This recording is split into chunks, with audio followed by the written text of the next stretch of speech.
Hi, I'm Foon and I write hustlecastle.site. In this video, I'm going to go over a bunch of little buttons and things that are not super obvious. And this video also has a dedication. It's dedicated to my friend and clanmate Cluck, who is absolutely amazing at this game and just stumbled onto 2 of these this week. And she's really so good it made me laugh, but also it makes perfect sense that building a strong squad and noticing small buttons are not skills that necessarily go hand in hand.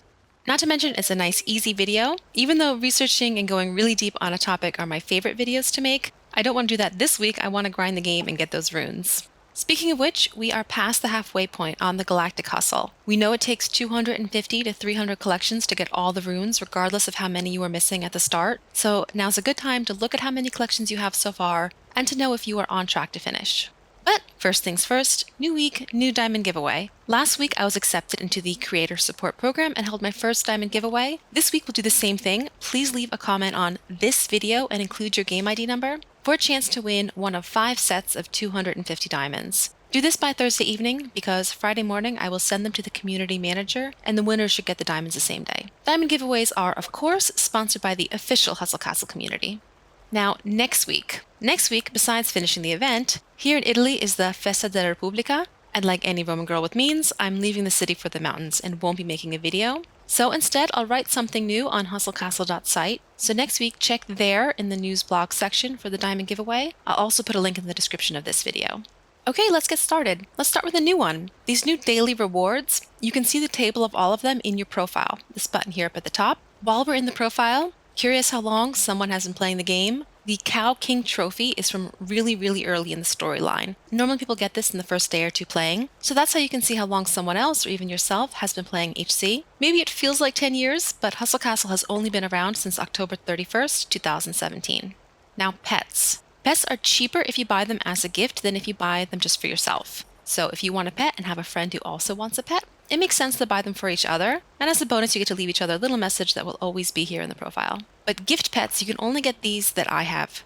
If you want the Hell Spritz, that you buy for yourself over here, and if you want the lion or little dragon, then those you have to buy from the donkey when he's around, also just for yourself. Finally in the profile, the Battles tab is where you see the size of someone's barracks. You see I'm 7-man. You can change your game nickname once for free and a second time it costs diamonds.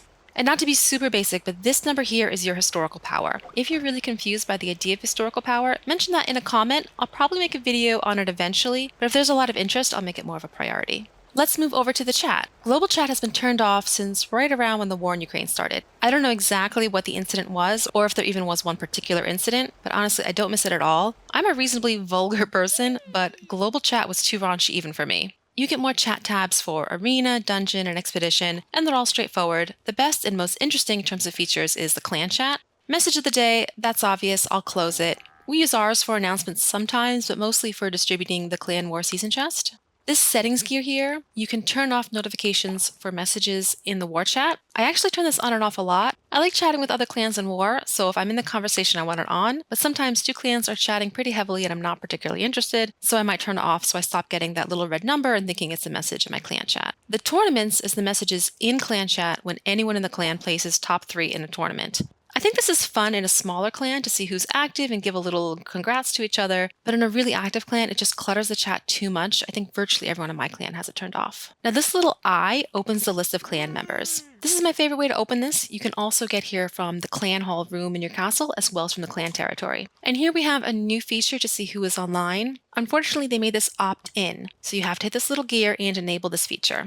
So please do this so the warlords in your clan can see who's online when moving people between neighborhoods. Also, unfortunately, these online statuses are just as buggy as the ones in the friend list, but at least it's a list of the clan, not mixed with friends from different clans. Also, of course, this is everyone in the clan, not just your friends. While we're talking about clans, let's jump to the clan territory. I think a lot of people miss this button. You can see the ranks for CT coins, summoning scrolls, glory, tavern ingredients, and expo maps. All of them you can see 2 weeks or all time. Note, the glory list from before in the chat shows the current war season. This is a rolling 2 weeks. And if I want to make myself sad, I can see CT coins earned, and then CT coins given to expansion. None have been given in 2 weeks because our CT has been finished for ages, but all time, it's all these players who are really big parts of our clan and have moved on now. I don't want to look at that. For a little while, we came close to running out of maps for going on expedition, and we used this list for a guideline on managing that. This other button here, same clan list we saw from chat again, but there is also search. I think if you want to find someone who you can't click their profile directly and you know their clan but not their game ID, for example, someone you face in an expedition, then this is the only way to find them. Maybe by a ranking list if they happen to be in one. You can search for their clan, then find them amongst the members of that clan. This is also pretty useful if you're shopping for a new clan. You can use these filters. Daily CT quests, there are some that have tricks to them, like earning badges of courage in the arena quests. The game considers badges earned when you open them from your mailbox, so always leave a few in your mailbox and you can finish those quests in a second. Also using spells in battle. The freebie portal spells count, so there's another one you can do really easy if the portal is open. Real quick before leaving CT, the Camel Shop, each of these materials you can only buy one per week. They're sold in the amount you need for one essence, so even if you're not working on these sets, try to sell out the Camel Shop materials every week. Along the same theme, let's move over to the clan hall. If you've never poked around here, there is some useful stuff. As a deputy, I'm here mostly for distributing rewards, and when you're picking your own reward, presumably you're sharing it from here into the clan chat. The view ranking button is currently broken. The sort buttons work, but the columns are missing, but that presumably will be fixed soon. But there's also battle history, which is definitely useful. And you can style your crest stand thing, which is not that useful. All the options are pretty ugly, but it's there. What other weird things are there?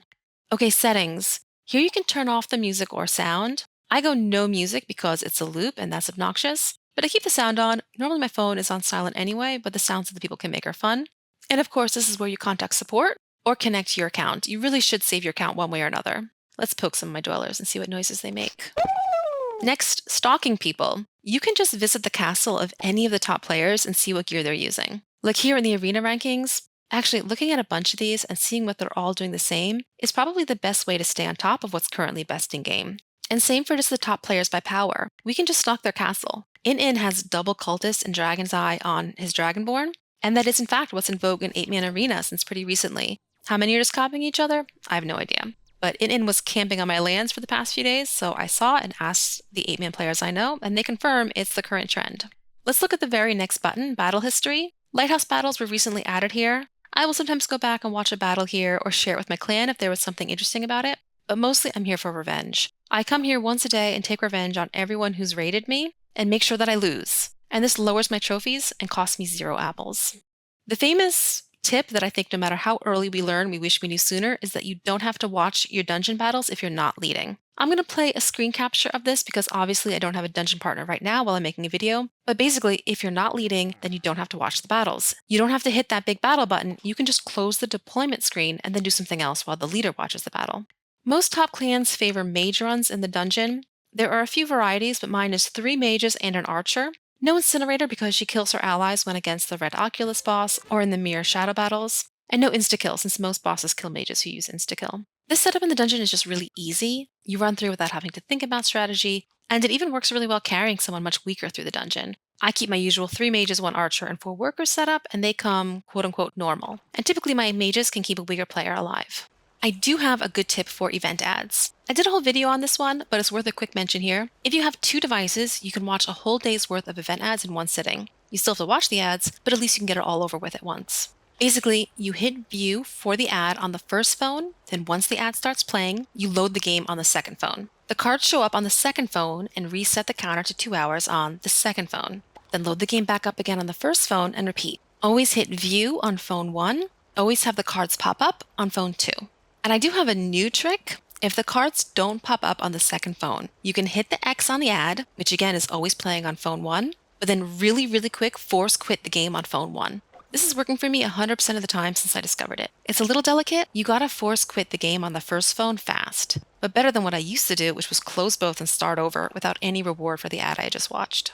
Okay, that's all I've got. Hopefully at least one thing you saw was new, or if not, it was at least nice background noise while you're grinding for cards.